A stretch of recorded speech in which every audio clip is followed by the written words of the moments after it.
Salut, c'est Shep, bienvenue dans cette nouvelle SDA JCE TV. Aujourd'hui, nous nous retrouvons pour le 29e épisode du Rétro Gaming. Et cette fois-ci, c'est le scénario Assaut sur Osgiliath qui va être joué. Alors, avant de parler du scénario, un petit mot sur le deck que j'ai construit parce que, rappelez-vous, dans ce challenge Rétro Gaming, je construis un deck avec le héros qui est dans la boîte du scénario. Donc ici, lorsque Assaut sur Osgiliath est sorti, c'est Faramir Connaissance qui était le héros de la boîte. Alors, on verra qu'on est tout désolé pour Faramir Connaissance, ce n'est déjà pas un héros exceptionnel, très loin de là. À ce stade de la collection, on ne sait quasiment rien faire avec lui.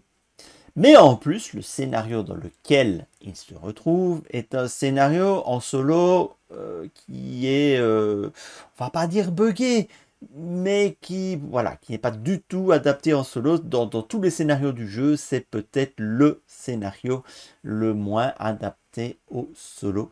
Non pas parce qu'il est injouable ou difficile, mais au contraire parce qu'en solo, il est extrêmement facile de triquer le scénario tout simplement. Et donc le scénario, il est tout cassé en solo. Et on verra, j'en reparlerai plus tard lorsque je ferai la partie de cette situation un peu particulière du scénario. Et donc il a bien fallu construire un deck. Je vous avoue que vu le scénario joué, je n'ai pas décidé de faire un deck particulièrement original. Alors j'essaie toujours de faire un deck qui tourne un peu autour de la capa du héros, mais à ce stade de la collection, notre ami Faramir Connaissance, donc pour rappel qui gagne plus 1 d'attaque pour chaque ennemi de la zone de cheminement, n'a vraiment qu'une seule carte vraiment jouable avec lui, sortie à ce moment-là, c'était le piège des Rodons. Voilà, qui permet de bloquer un ennemi dans la zone de cheminement parce qu'on ne fait pas de test d'engagement en combat contre. Voilà, c'est la seule et unique carte à ce stade de la collection réellement jouable avec Faramir. Après, la stratégie générale, c'est une menace basse pour ne pas engager les ennemis. Donc les ennemis restent dans la zone de cheminement. Donc Faramir devient de plus en plus fort. Et puis à partir d'un certain temps, on commence à les gérer un par un avec un Faramir renforcé. Il faut vous dire que même à plus 3, c'est pas fou, hein, ce boost d'attaque de Faramir. Mais bon, soit. Voilà donc pour la stratégie générale du deck, vous avez compris. Donc on va prendre un deck bas en menace et qui va permettre de maintenir cette menace basse. Donc on va associer à de l'énergie, forcément, de la baisse menace, et le fameux Glorfindel. Voilà, Glorfindel énergie qui était vraiment un héros passe-partout à l'époque. On le voyait dans à peu près tous les decks parce que la menace basse, c'est génial.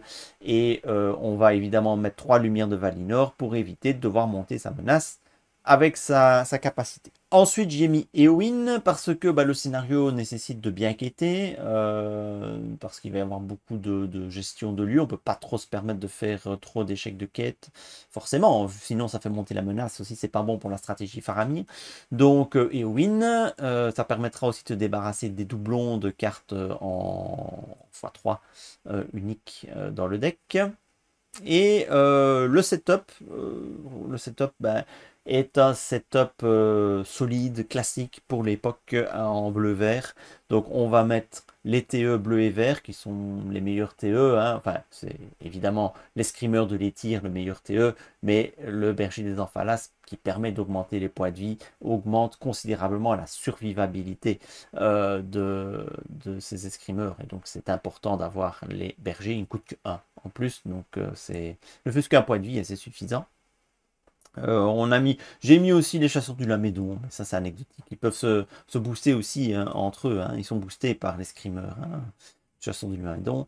On va retrouver Arwen en tant que bonne quêteuse et qui va renforcer la défense d'un personnage si nécessaire. Évidemment, l'émissaire de Pélargir est là parce que mes 3 héros sont nobles. Donc forcément, l'émissaire de Pélargir c'est génial, c'est du trash. Ça se pose facilement, ça permet de redistribuer les ressources, donc c'est vraiment très très très bien. Forgeron de Rébord bien sûr, Gléowyn et Namart classique, le réfugié Sylvain qui permet d'avoir ce boost de volonté très tôt dans la partie, et c'est un trash aussi. en cas de besoin. Vraiment, c'est bien réfugier Sylvain en début de partie sur les scénarios où il faut quêter fort, ou c'est conseillé de quêter fort en début de partie. Et la voyageuse de la route de l'Ouest, parce que comme le scénario joue sur les lieux, ben, on peut un petit peu gruger aussi avec la voyageuse de la route de l'Ouest. Alors, je n'ai pas construit un deck dans le but de gruger le scénario. Parce que, alors, j'aurais mis Boromir Tactique. Parce que Boromir Tactique permet de gagner scénario tour 1. Voilà. Mais il y a d'autres solutions pour gagner scénario tour 1. Mais j'ai quand même construit un deck un tout petit peu adapté au scénario, dans la mesure où si on n'essaie pas d'un petit peu gruger le scénario, on se fait démonter la gueule. Voilà, c'est aussi simple que ça, parce que ce scénario est une infamie au niveau des ennemis et des traîtrises. Donc, on veut le finir le plus vite possible, en solo. Hein. Alors, dans les attachements, nous avons l'ancien Matom pour aider à piocher, Asphalot pour aider à explorer les lieux, la lumière de Valinor et évidemment le piège de Rhodor, j'en ai parlé. Tester sa volonté indispensable tellement les traîtrises sont infâmes. Rune de Daeron, conseil d'Elrond, classique. Alors, force de la volonté, ça peut être surprenant. C'est assez rare de voir cette carte, mais ici ça peut se justifier parce que ça permet de mettre des jetons sur les lieux actifs au moment où on voyage.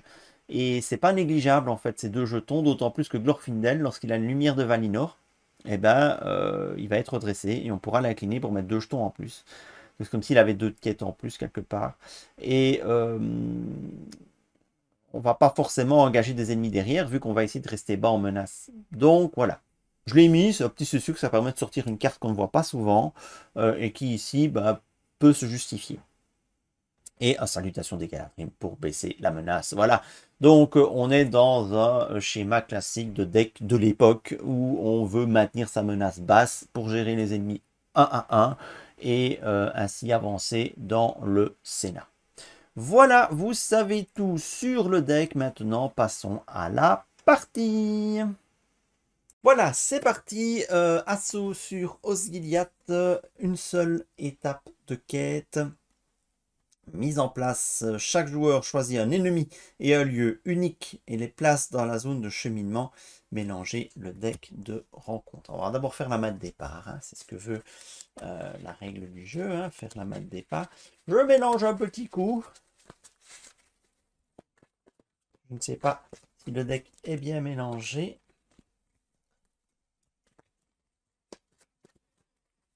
Alors, voilà.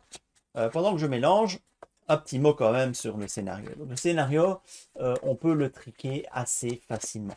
Parce qu'il est en solo. En solo, il est assez facile à triquer parce qu'il n'y aura qu'un seul lieu en jeu. Le principe du scénario, c'est que lorsqu'un lieu est exploré, on prend le contrôle du lieu.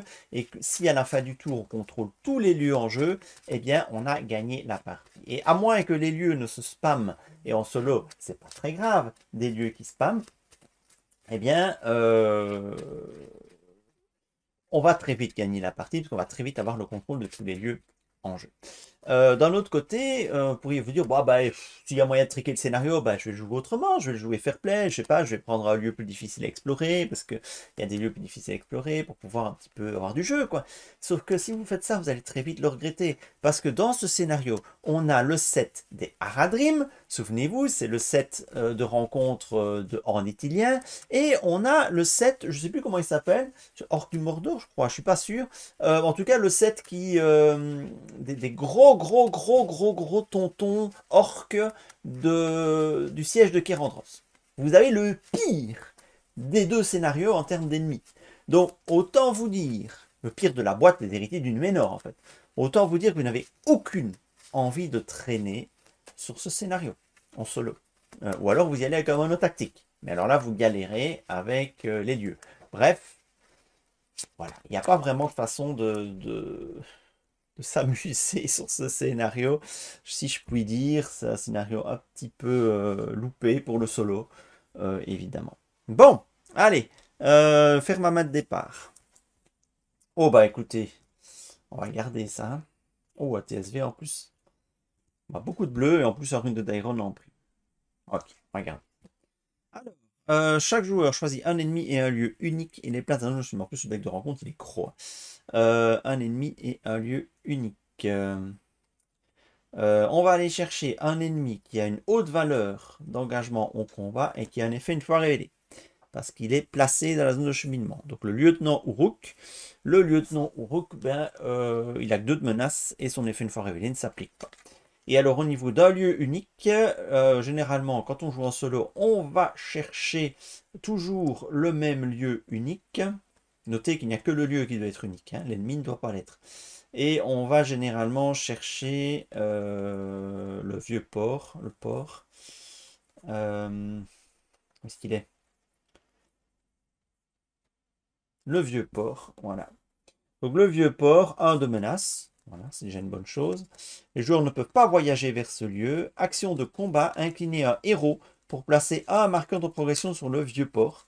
Forcé, quand le joueur qui contrôle le vieux port laisse une attaque sans défense, renvoyer le vieux port dans une cheminement. Oui, voilà, dans ce scénario, on ne peut pas faire d'attaque sans défense, car les attaques sans défense renvoient les lieux dans la zone de cheminement, et tous les lieux sont équipés de ce texte. Donc, autant vous dire que, voilà, ce n'est pas une option, l'attaque sans défense, ici. Et le vieux port, bah, vous l'avez compris, il suffit d'incliner 5 héros pour l'explorer complètement et en prendre le contrôle. 5 héros, ça se fait en 2 tours. Avec Boromir Tactique, à l'époque où il n'était pas erraté, ça se faisait tour 1. Il suffisait d'augmenter de 5 sa menace. Donc ça, c'était un peu ridicule. Mais ici, ça ne va pas être beaucoup moins ridicule. Parce qu'évidemment, je vais m'arranger pour ben, essayer d'explorer le vieux port le plus vite possible. La stratégie ne changera que si un lieu sort, évidemment, au renforcement. Voilà, je démarre à 25 de menace, donc c'est bas. Le lieutenant du Mordor, il a 40, donc je suis 30. Alors ici, nous avons quand un lieu Osgiliath quitte le jeu en tant que lieu exploré, le premier joueur prend le contrôle de ce lieu. Si les joueurs contrôlent tous les lieux Osgiliath en jeu à la fin du tour, ils gagnent la partie. Voilà, c'est tout. Et c'est parti. Ressources. Pioche. Donc non, je suis désolé, vous n'aurez pas l'occasion de voir à l'œuvre Faramir. Hein. C'est triste. C'est triste, hein. C'est extrêmement triste. Je vais quand même jouer la rune de Daeron. Hein. Oh, la force de la volonté. Voilà qui va me conforter dans le choix de jouer dès le tour 1. Lumière de Valinor. Et si jamais il y a un lieu, évidemment. Et je dois défausser une carte de ma main. Je vais défausser...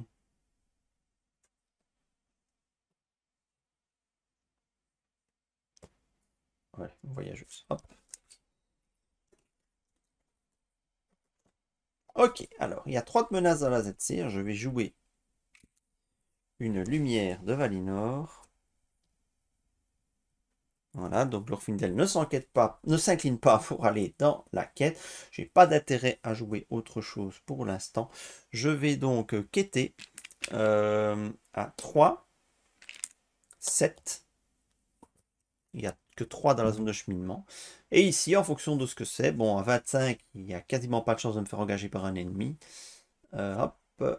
C'est un quartier ouest. Attention, c'est un lieu Osgiliath. Voilà, donc ça c'est le petit... C'est un lieu Osgiliath. Donc tant que le quartier ouest est le lieu actif, la quête en cours gagne siège. Oh putain. Oh putain. Siège.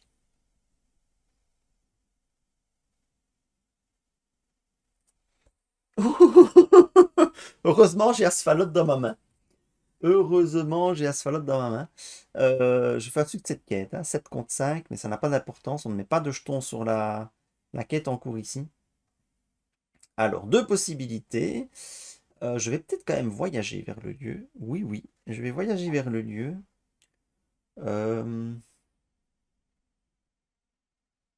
Oui, je vais voyager vers le lieu. Donc, siège.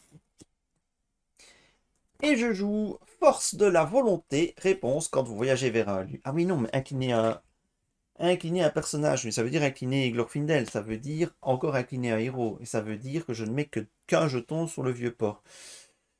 Ouais, de toute façon, il va me falloir 2 tours. Hein, si je joue Asphalot. Ben non, parce que je peux jouer Asphalot. Mais on ne peut pas placer de marqueur de progression sur les lieux de la zone de cheminement grâce à des effets de carte joueur. On va voyager vers Asphalot. Pose un perso bleu, force de la volonté asphalate pour explorer ça. Ok, donc je ne fais rien. Je reste comme ça. 7 contre 5, succès de quête. Je vais maintenant incliner. Donc on est en phase de combat. Donc phase de rencontre, pas d'engagement au combat, parce qu'il est à 40 de menace. Phase de combat. Alors je n'ai pas d'ennemis engagés avec moi. Mais la phase de combat, elle a quand même lieu. Et il y a quand même une fenêtre d'action pendant la phase de combat. Et je vais utiliser cette fenêtre d'action pour incliner 2 héros et placer 2 marqueurs sur le vieux port. Ce n'est pas un effet de carte joueur qui me fait faire ça, c'est un effet de carte de rencontre. Donc du coup, je peux. Un effet de carte quête. Plus précisément, pas de rencontre, carte quête. Donc je peux. Voilà, c'est tout. Donc je redresse tout le monde. J'augmente ma menace, 26. Et un nouveau tour commence. Ressources. Pioche. Et bien, on va, pour 2, jouer Asphalot sur Glorfindel. Classique. Et pour 2,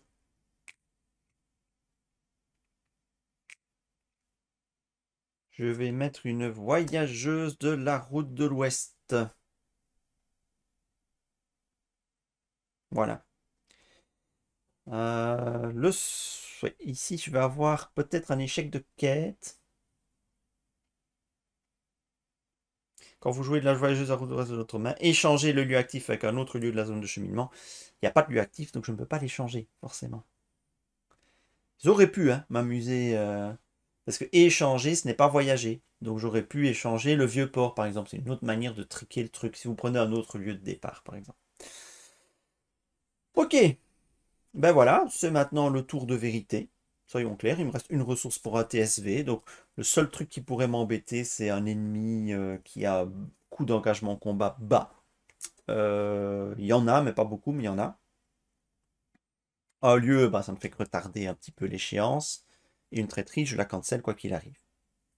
Donc je vais juste quêter avec Glorfindel dans la perspective de finir au tour prochain. Donc je quête à 3. Il y a 5 dans la zone de cheminement. C'est un autre lieu, ou c'est un lieu unique. Cette partie ne va pas être aussi courte que je ne le pensais. 1, 2, 3, 4, 5, 6, 7. J'ai mis 3, donc je suis en échec de quête de 4. 2, 3, 4. Alors, j'ai pioché la porte ouest. S'il n'y a pas action, s'il n'y a pas de lieu actif, cherchez un lieu Osgiliath dans le deck de rencontre ou la pile de défauts de rencontre, révélez-le, placez-le dans la zone de cheminement. Ensuite, la porte ouest devient le lieu actif. Mélangez le deck de rencontre. Quand le forcé, quand le joueur qui contrôle, oui, c'est le même effet, le même effet forcé. Donc la porte ouest, c'est un autre lieu unique qu'on peut choisir comme lieu de départ.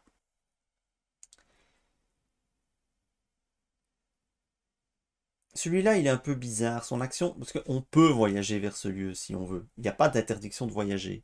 Donc, ceci, ça te permet de chercher un lieu dans le deck de rencontre, puis de fausses rencontres, et de rêver. Ça te permet. En quoi ça est utile? Par exemple, en phase de quête. Si vous avez un gros succès de quête, ça peut vous permettre de le voyager et de l'explorer dans la foulée. Mais un autre lieu arrive, donc au final, je voyagerai normalement vers ce lieu-là. Bon. Voyage. Je voyage vers le quartier ouest. Je joue force de la volonté. Quand vous voyagez vers un lieu, inclinez un personnage énergie. J'incline la voyageuse pour placer 2 marqueurs de progression sur ce lieu. Je peux, il n'est plus dans la zone de cheminement à ce moment-là. C'est dans la zone de cheminement qu'on ne peut pas les mettre.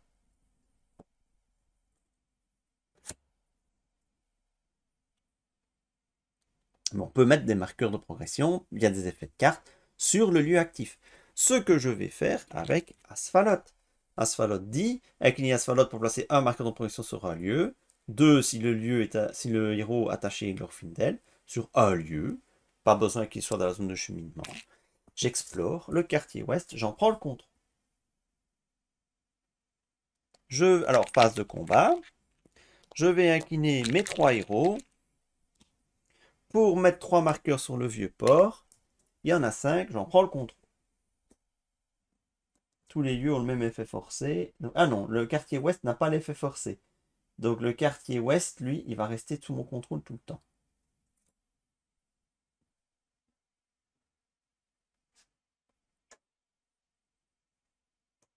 Et il va falloir explorer la porte ouest.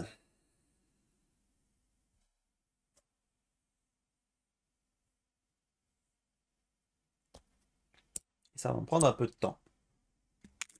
Je redresse tout le monde. J'augmente la menace. Ressources, ça ne va pas forcément être facile. Ah oui, Faramir, il a plusieurs attaques depuis le début de la partie. Pioche. Amatom.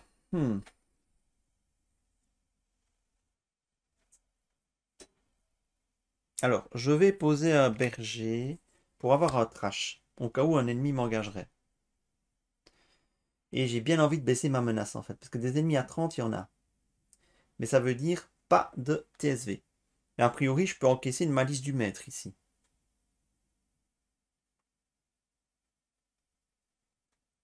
Allez.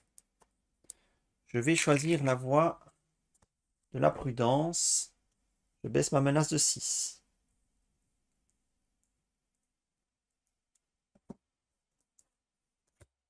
Normalement, à 25, personne ne m'engage. Alors maintenant, je peux quêter de manière tout à fait normale. J'ai plus besoin de me soucier de garder mes héros redressés.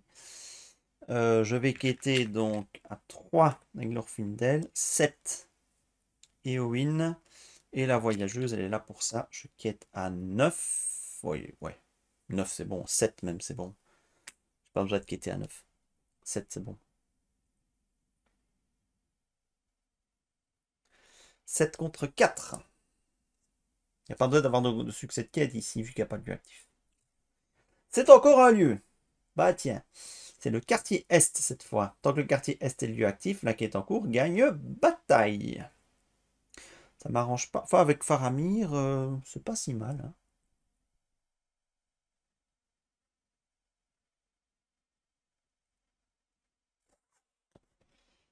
Je vais voyager vers la porte ouest quand même. Alors, je comprends pas, à mon avis, il y a un bug sur la porte ouest. Parce que pourquoi cette action si on peut voyager normalement vers ce lieu?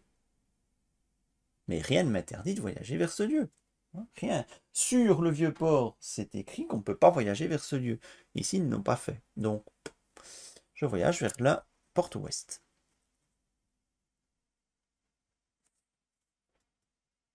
Je vais activer l'asphalot pour mettre 2 marqueurs sur la porte ouest. Je ne peux pas en mettre dans la zone de cheminement, mais je ne vais pas me faire prier pour en mettre sur la porte ouest.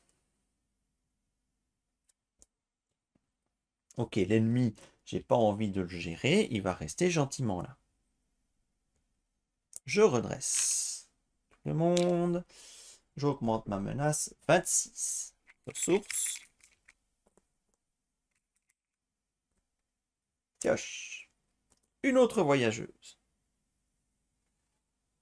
Pas envie d'échanger des lieux, c'est une réponse. Donc, ça fout un peu. Alors, je vais profiter du fait d'avoir un TSV, mais j'ai quand même attaché à ma tome sur la porte ouest.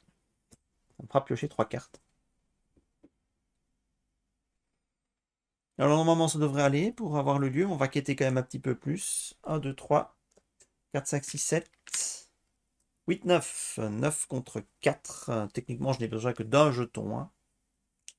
9 contre 4. Ah, un ennemi. C'est un soldat Uruk. Il a 30 coups d'engagement en combat, je suis à 26. Quand le soldat Uruk attaque et détruit un personnage, le contrôleur de ce personnage doit renvoyer dans la zone de cheminement un lieu qu'il contrôle si possible. Mais ça c'est très bien, ça me donne du tempo pour les lieux. Donc 1, 2, 3, 4, 5. J'ai mis 1, 2, 3, 4, 5, 6, 7, 8, 9. Et plus 4. C'est ça, hein, ouais. Donc j'explore la porte ouest. Je prends le contrôle. Donc ça c'est un lieu qui peut retourner dans la ZC en cas L'attaque sans défense. L'ancien hématome me permet de piocher 3 cartes.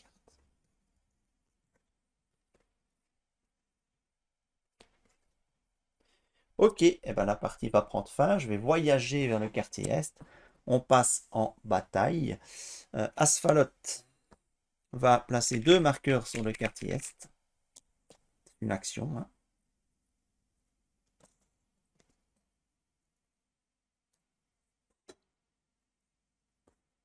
Et vous devinez que c'est fini.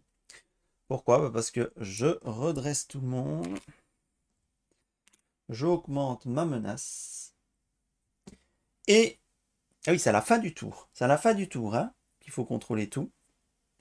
Alors attention, ça permet de réviser un petit peu les fenêtres, les phases du tour et le timing.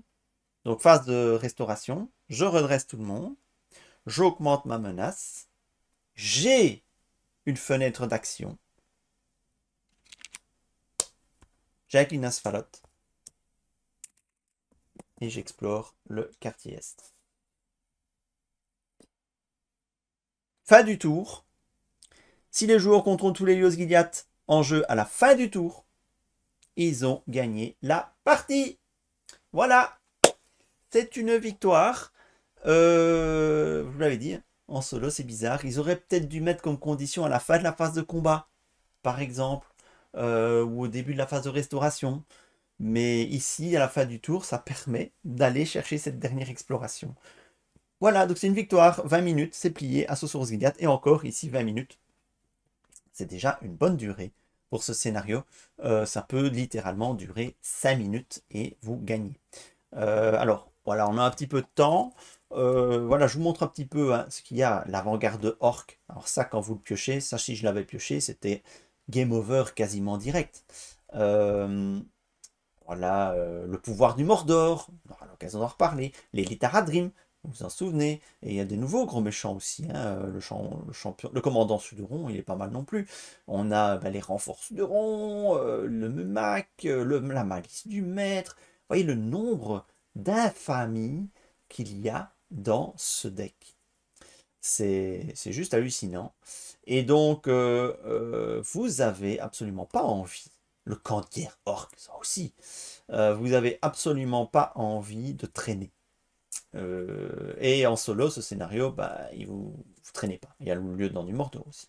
Vous ne traînez pas.